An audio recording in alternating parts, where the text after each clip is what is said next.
Welcome to Rebecca Sounds Reveille. What a show I have for you. I'm so excited because today's guest is usually the interviewer. My gosh, she is an Emmy award winning journalist, author, speaker. She has just traveled the world interviewing nearly 1,000, yes, I said 1,000 Hollywood royalties, ranging from legendaries like Jimmy Stewart and Jack Lemmon to Meryl Streep and Clint Eastwood, and maybe a little bit names that you might be more familiar with are those like Sandra Bullock and even Tom Hanks. Yes, she has sat on my side of the chair and had an opportunity to do very in-depth interviews with celebrities all over the world. And let me tell you, not only is she just an amazing woman, but she has hosted four shows of her own. She has won an Emmy as a show host. She's just an amazing woman. She too also has a book out that shares some of her memories about some of the interviews that she has done. And she's chronicled this in a personal memoir. It's called Nearly Famous, Tales from the Hollywood Trenches. Without any further ado, I'd like to introduce to you Reba Merrill. Welcome to the show, Reba. Thank you, Rebecca. It's a pleasure to be here. I am so excited because you are an absolutely amazing woman who has just done it all, touched the lives of so many people, and then also been the person to bring out the lives of so many that nobody thought they could touch. You never thought you'd be able to get to know people. Tell me a little bit how you got started. What was your journey into where you are now? It's an interesting story, and I won't go all the way back, but I'll go back to my television days. I had always done commercials because my husband, who worked in computers, they used to move us every 2 years. And every 2 years, I would start over in another city, and I would go out and do commercials. Mm-hmm. And when we ended up moving from London to Los Angeles to Phoenix, Arizona, I said to my husband, I think I'll go out and start doing commercials again. And he said, fine. And I got a commercial within weeks because they're always looking for a new face. And I did the commercial and I came home and I said, they made me sound stupid. Now it's an interesting time because it's the 70s and women were speaking out like, here's more. I don't want to come across as some cutesy being stupid. That's how I felt. So I announced at the dinner table that I would go get a talk show and be responsible for my own words. And once the laughter died down, I actually did. There were only 5 television stations at the time in 1972/3 because it took me a while. We didn't get back from London until 1972, so it's on the heavy side of 73.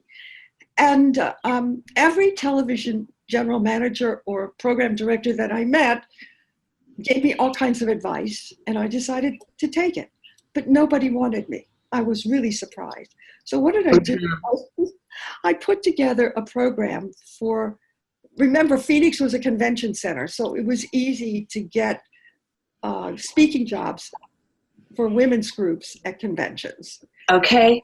Or country clubs, either one. And I put together a program called Here's Egg on Your Face. And I wore all my designer clothes from London and ended the program by putting egg on my face. And they were all homemade skincare recipes that I got from my very fancy neighbors in London who didn't buy creams like Americans did. And when I love it. Had a fancy neighbor, she was the mistress of a Greek ship owner. Pretty fancy, okay? I love it. And so the thing is that then I went and told the newspapers that I was doing this. And I was really, and I have to tell you, lucky, is that the fashion editor of the Republic, I think it was the Phoenix Republic, it's whatever the biggest paper was, because it's been a while since I've been there, decided that she really liked me and did all kinds of write-ups. And every time I did something, she wrote about me. And then I just kept going back to those television men, and soon it whittled down to only one. And he said something interesting to me. He said, not yet. I don't know if you've ever looked at a yet. If you look at it, Yes, it's a Y-E-T. And I realized I could bump that T and put an S in. that's And right. That's right. It is not a no. it is not a no. And so I drove him crazy once a week for nearly a year. But, and I can't believe that I did it. But I just kept going back, and he kept saying, not yet. And I figured, okay.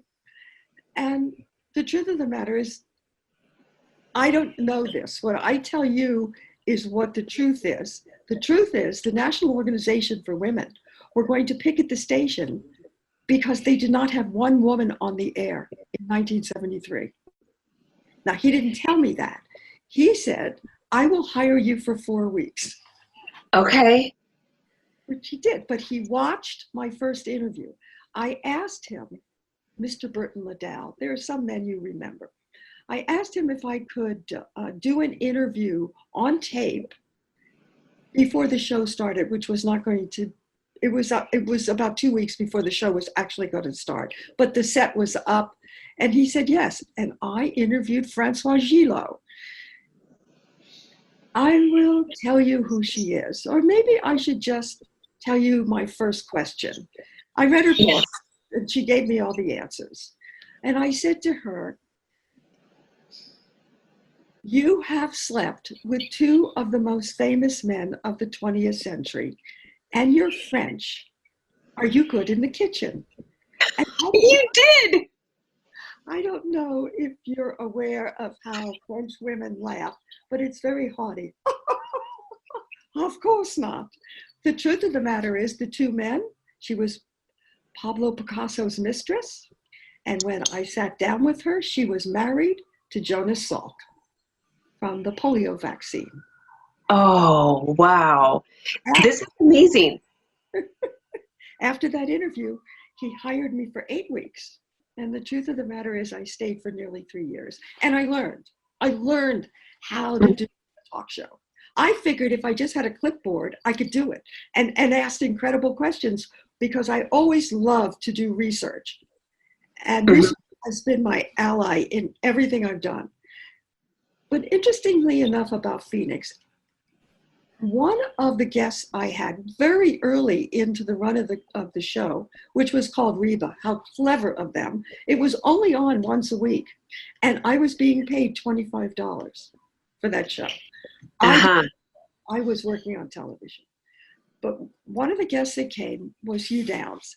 He was doing 2020 with Barbara Walters, but that wasn't until Friday. So on Saturday, he would fly to Phoenix and stay until Thursday. Okay. So I had him for Wednesday, and he came in, and I had these incredible questions because I had just read everything about him. And all of a sudden, I didn't think he was giving me incredible answers to my incredible questions. So I put down my famous clipboard, and I said, teach me how to interview. And he did. This is fantastic. And you have carried this with you everywhere. All of the things that you've learned, you have an Emmy from this. Not only that, but all of your interviews have now become digitized or are being digitized. It's airing, your interviews are being aired on Night Flight every Friday night. This is huge, and I don't know of anyone, Reba, that with all of the things that they have done in journalism has reached what you have done. Well, I reached it in a very strange way, and I'll tell you why. From that show on ABC in Phoenix, it was once a week. Then they gave me 5 days a week. And then they replaced me by black and white cartoons because I was too expensive. So I get a job. I get a job. I get offered a television show in San Diego. And it was probably the biggest thing I had ever done in my life, because my husband said to me, you can't take it. And I said, you don't own me. Uh-huh. And I took the show. And I thought I was doing a really good job because my son, first of all, I had a housekeeper. My son's best friend lived next door. We had a big swimming pool. I didn't want to uproot him. And I also thought that he would be better off getting close to his father because I was the carpooler. I mean, because I worked in television, it didn't mean that I stopped being the mother. I cooked dinners every night, I carpooled, but I was doing a morning show, from 8 to 9 after Good Morning America. Because remember, I carried Good Morning America live. And so I took the show in San Diego, and it really taught me a great deal. And the first thing that I got to do, which I had never done in Arizona, is that they sent me to Hollywood to do a movie star interview. Up until then, the movie stars came to our show. There was a reason that we had a lot of movie stars. Okay. They let the movie stars come in and practice on our show before they sent them to the Today Show or the Tonight Show in New York. I see. Okay, this is the late 70s. And so I go up to LA, actually all first class, very nice, working for 20th Century Fox for that weekend. And I do the interview for the first time, and it was scary because it wasn't my home base, but I did it. Yes. And I no sooner get through with the interview when the rep from 20th Century Fox says, "Would you please stay overnight and screen another film and do some more interviews?" And they kind of begged, and I said, "Oh, okay." And so I went to see the movie that night. And I didn't like it. I thought it was a kid's movie. I never heard of the actors that were on the interview, and I had no research, only what the studio gave me in their production notes. And so I sat down with Mark Hamill, Carrie Fisher, and this guy named Harrison Ford for the film Star Wars. This is how strange life is, Rebecca. Those interviews had no right to survive from that length of time. They were shot on film. Okay. Which was very different. So I came back to my show. I gave it to my director. He converted it to video, gave me back the tins, and I packed it away in a grocery bag. 20 years later, only one interview survived, and that was Harrison Ford. That's interesting. Now, I noticed you haven't looked at your watch to see if I'm boring you, but that's what I did. He was so boring. Good looking. You're kidding me. You're kidding me. I wouldn't expect that at all. I did something I've never done on an interview. I looked at my watch. You did? Because I was bored. I cannot. I make up for it. I do interview him again a few times. I mean, quite a few times. When I come to Hollywood, I do interview him again for Air Force One. And both of us were different. I was totally polished for that. So I know what you want to know is how did I get to Hollywood? Because that's what everybody asks me. And it's very simple. The CBS show that I was working on that I loved and would have spent the rest of my life doing hires me for my age and told me that I was too old to be on television. They were the best words in reality that they could have done because if they hadn't told me that, I had to look at my options. How could I still do interviews and grow old?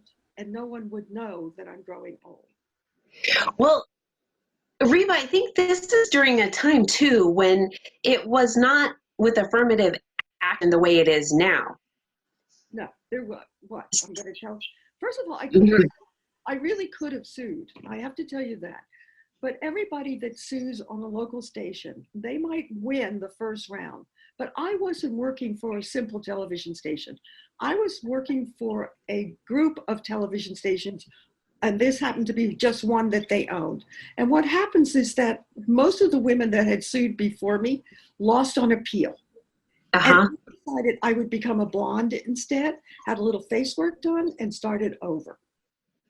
Well, and when people do that, and I don't mean to downplay this in any way, when you're standing up for your rights, you end up sometimes ostracizing yourself from whatever profession or whatever you're shooting after because people are afraid of you after that. So I understand So what you're saying. I zipped it. That's it. And a lot of women have done that in a lot of different arenas simply because they don't want that, or they don't want the stigma coming along with that. So this is amazing what you've done. Well, it wasn't sex. Okay. It wasn't No. the women that get hit on, and I know what that feels like, because when I get to LA, that's the first thing that happened to me. I'm 47 years old. The first job interview, which I would have been so grateful to get at a major, major studio, which maybe I shouldn't give their name yet. He said, he looked at my interviews from CBS and he said to me, I can give you all the interview work you can handle. He said, and all you have to do is, should I say what he exactly said? Ooh. Well, there's no bad words. It's just a position. He said, no. You have to go down on me 3 times a week. He did not. But the truth of the matter is, I thought it was a joke. I didn't think people talk like that. I laughed. And I figured that was it. I figured my laughter was the answer. And he called a week later and said, well, are you planning on working at, and it's Fox, at Fox? And I knew that it was the code word for sex. And I said, no, thank you. He blackballed me for 8 years. I never worked at Fox for 8 years. What a challenge, though, because trying to break in without breaking your morals is tough for a lot of people because they really are striving, and a lot of people compromise that, and you didn't. And look at what you have done. You are such a successful journalist, and you've done more because you're known for your work in other arenas aside from interviews. Your work for Ransom, just a lot of other work. You've got, 31 credits to your name with things that you've done in Hollywood in addition. I do. You can see I never look at what I've done. I don't. I didn't even know how many interviews I had done. I'm working on a new book, and it was really based on, we're going to actually show the transcriptions of these interviews, including the 1977 one with Harrison Ford. And so the truth of the matter is that when the publisher said to me, how many interviews do you have? I didn't know. And then I came back and I told him. And he said, pick 30. And of course, like a mother, I picked 44 because I couldn't let go. I like this one. No, I like this one. I love it. So the 2 Harrison Fords will be in, my 2 favorite. But the thing is that don't paint me as an angel, okay? Because I'm not. No. It's very, very difficult in the 80s in Hollywood. Women had power, and the few women that were working didn't want to share their power with another woman. I'm very grateful that it was men that helped me, and it was split between gay men and straight men. They didn't feel threatened by me. The women did. I don't know why. This is all I wanted to do. I didn't. You know, Reba, I think in some ways that still holds true, especially women that are in male-dominated positions, professions. Whoa, where did that come from? And so I do think that that still holds true. But again, you still rose to become so good at what you did. You became syndicated in 60 countries with what you... It's because of what I created, not the interviews. It's the concept that I created, which I owe to CBS for telling me I was too old. I figured Interesting. This is what I did, and this is what made me nearly famous. I would get the interview from the studio. The studio would pay me and set up the time. I would put together the production crew, I would put together the editing, and I would deliver a 3-minute package. But the 3-minute package had a deal attached to it.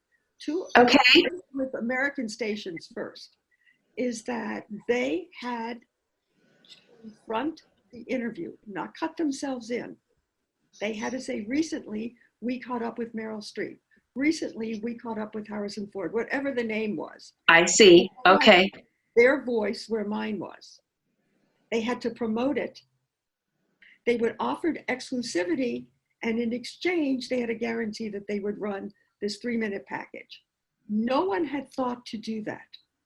So what I was guaranteeing to the studios was airplay, not buying commercials, but getting 3 minutes of a commercial pitch. And that's what made me nearly famous. I was a secret for 4 years. No, studios did not want anybody to know what I was doing. And a journalist that wrote for the Washington Post happened to be in Philadelphia, and she saw my interview with Tom Cruise for Rain Man. And then she saw the same one in Washington and went to a lot of trouble to find me. And then when she did, I said, I have to go to a meeting. I'll call you back. Because I didn't know if the studios would let me talk, but they did. Mm-hmm. And this is what changes my life. Well, Reba, that was ingenious because, and I really want to impress this upon the audience, is that when setbacks occur or when there's challenges that come and they are devastating to you, they affect your psyche or they hurt you emotionally, you have to take that and use that ingenuity to launch you to a different place so that you can reach dreams that you never even thought were achievable or surpass them. And so that's exactly what you did. And you are doing some things now even that I don't think anybody, maybe even you, didn't expect. I mean, when you look back on things, Reba, and you're looking at all of your interviews being digitized and you're on the app, the official Hollywood Walk of Fame app, your interviews are coming out every week on Friday night. You have a book coming out with your memoirs. You're, like I said, you're being digitalized. You have an Emmy sitting up there on your wall. It's not only that, you've accepted it, you've been able to feel it, and you look back and you have all of these things. You made strides for women in the entertainment industry and amongst other professions that maybe you didn't even have any idea that you touched. In addition to all of this, you're still on the leadership council for the AIDS Project in Los Angeles, and oftentimes we're only focused on ourselves and you're thinking about what's happening in your own community. You're not just focused on you. You're out with outreach in addition to all of these other things. This is quite an amazing thing. You're an absolutely amazing and very profound woman. I just can't even begin to think about how you say the things, you share the things, I see the things, but internally, I can't even imagine what you have gone through to get where you're at. Well, I do think what I have is that rejection or loss is not as terrible. I mean, the initial shock is terrible. I know the initial shock when they fired me from the Phoenix 5-day-a-week show, I figured I would never work again. It got a lot easier when they fired me from CBS. And then I did another show where I won the Emmy was for Cox Cable. And they fired me too. They fired me for my mouth, okay? They didn't fire me for my age. I don't think they cared. And then after that, 6 weeks later, I win an Emmy for the guy who fired me. But the truth of the matter is, it isn't that. Looking back, it was that I was 47 years old and nobody wanted me. I'd had 18 rejections and I had been fired from every television show. But this is how I looked at it. I knew I was a good interviewer. That's all I could do well. I'm not going to lie and say I can cook and I can dance and I can't. I'm a good interviewer. How could I take the one skill that I know I could do and figure out how to market it or earn a living or use it, whatever word you want to put into the sentence. And the truth of the matter is it was coming up with never seeing me ever again and doing all the work. Mm-hmm. I think I knew it was going to work. I knew it was going to work because I had been had done enough local television to know that all these shows don't always get a one-on-one interview with a movie star, even though they're Right. promoting their film. And so it was the access, because I was in Los Angeles, and it was what I knew about local television, and I put it together. So I knew if I got a chance to get to the right people, that this would work. Getting to the right people was a story in itself. I called every studio that kissed the ring, because I was working for CBS, wouldn't even return my calls. Okay. But I refused to give up. I kept networking and networking. And there's the next thing I learned. You don't have to pay a lot of money to go to these big fancy conferences hoping to meet somebody. I went to every free thing that was offered out here in what I was looking for, anything that they offered. And I just kept meeting people. And eventually somebody said to me, when I said, this is what I want to do, said, I'm going to take you to a man that might be able to help you. And he did. I worked for Andy Keene on 3 movies. I worked on The Natural with Robert Redford. I worked on Harry and Son with Paul Newman. And I worked on The Stick with Burt Reynolds. You have to understand something. This is coming off of nobody wanting me. But he let me prove that my television network that I had put together of the 55 stations were willing to take my interviews and front them and promote them and do exactly what I asked them to do. And that was the beginning.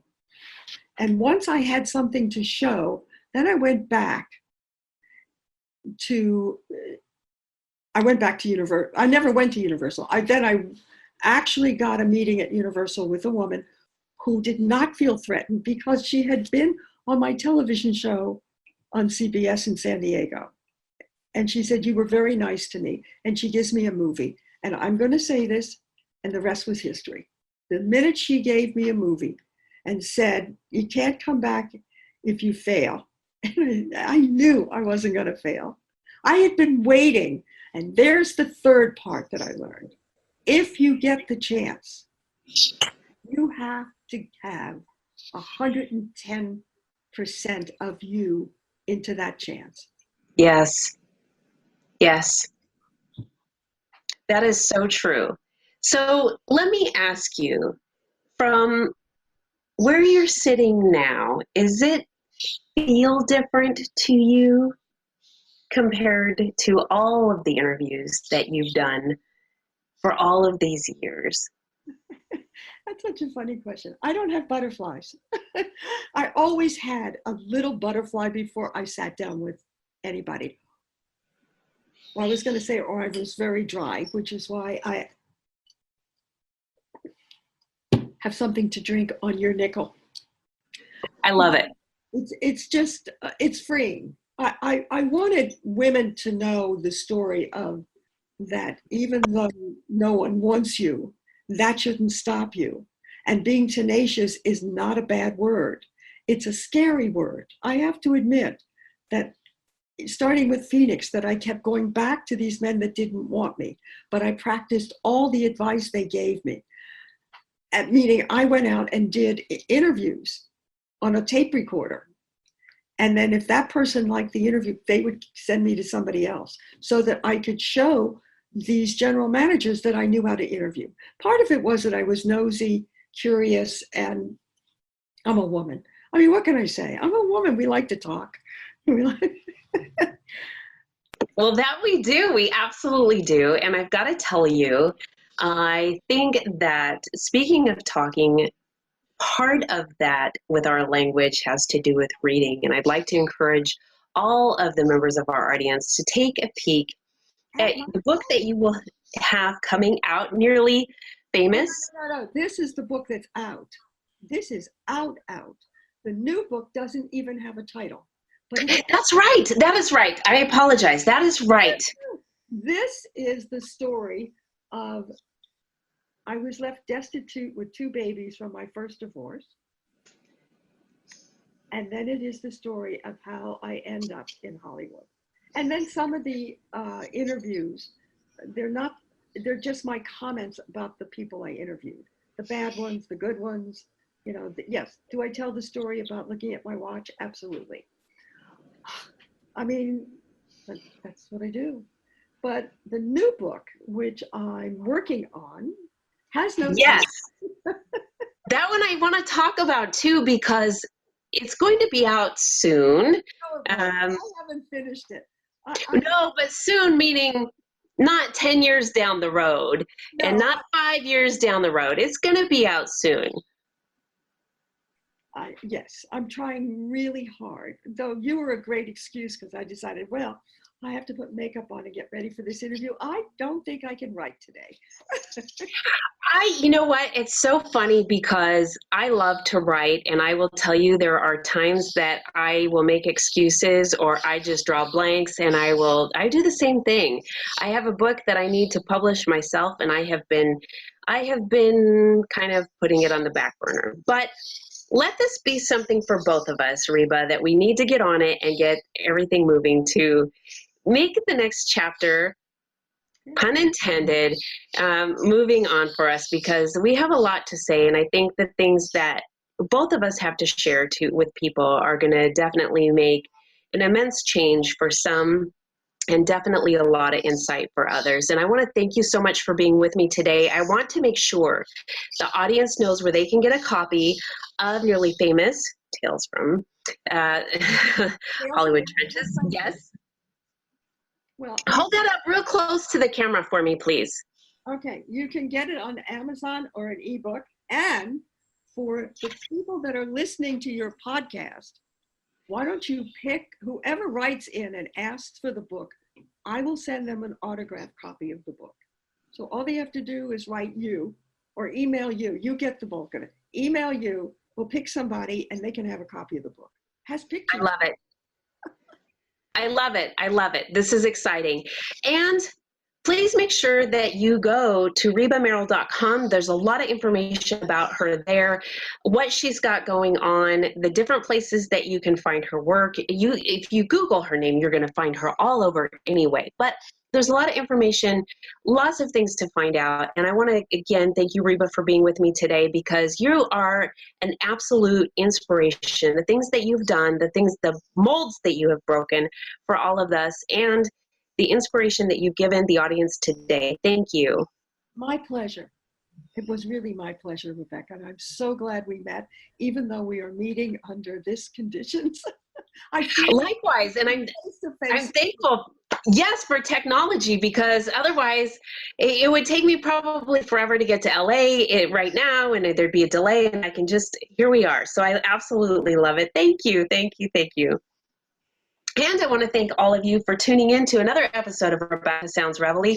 Please make sure to share this with all your friends, your family, relatives, coworkers, everyone you know, and those that you do get this out there everywhere on social media. Thanks for tuning in.